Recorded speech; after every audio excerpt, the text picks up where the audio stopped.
destruction wrought by Bahamut was greatest at the Cartano Flats. That much is common knowledge.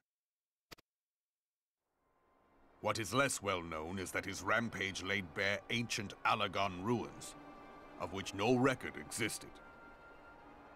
There are certain differences of opinion as to how these ruins should be handled, which is why each nation maintains a military presence in the region to this day. Yet differ though we may, we are still allies. Therefore, in the interest of preserving the Eorzean alliance, we have reached an agreement. Any conflict which may arise during the course of military exercises in the region shall have no bearing on relations between our nations.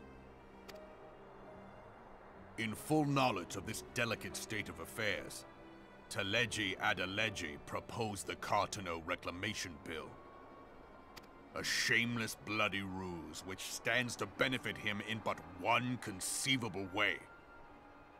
If successful, he will gain control over the disputed territory under the guise of assisting in the resettlement effort. And you can be sure he'll build an orphanage next to every Allagan ruin.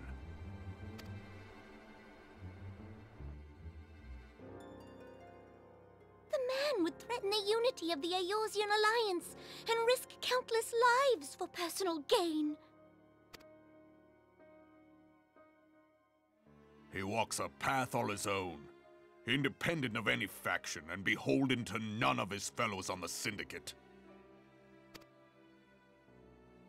By inciting the less fortunate to violence, he hopes to convince others that the Cartano Reclamation Bill is the only viable solution. His sympathy for the plight of the Domins was not but posturing to gain credibility with the refugees. Of that there can be no doubt.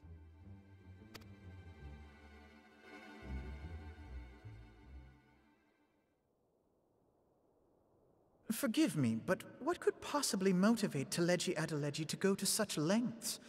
What is so special about these ruins that he would risk his position on the Syndicate, and, most likely, charges of treason against the Sultanate?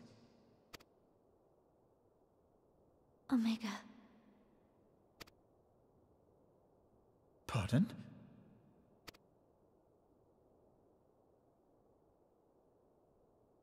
An Allagan monstrosity, not unlike the Ultima weapon.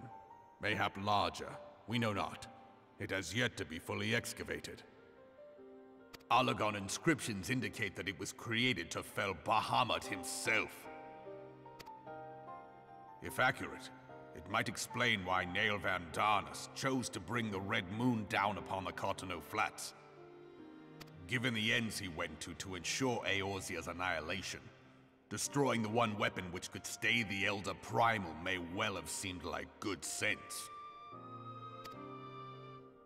When first I bore witness to the power of the Ultima weapon, I doubted the evidence of my senses.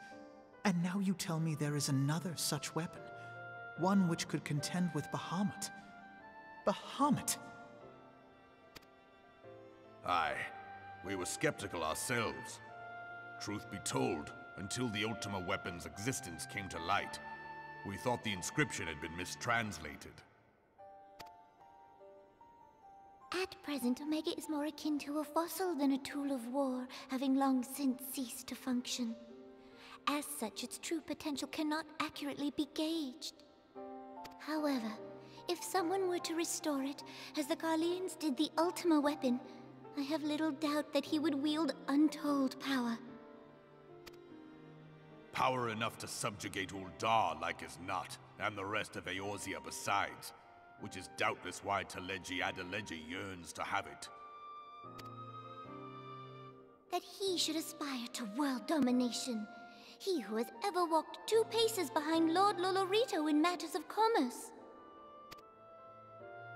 'Tis in acknowledgement of his own limitations that he seeks this power.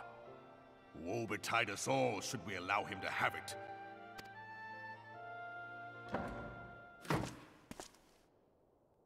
Pray waste no time chasing rats. Only a fool would believe that secrets can be kept in Uldar. It would seem the implications of the Sultanate's refugee problem are rather more far-reaching than we assumed.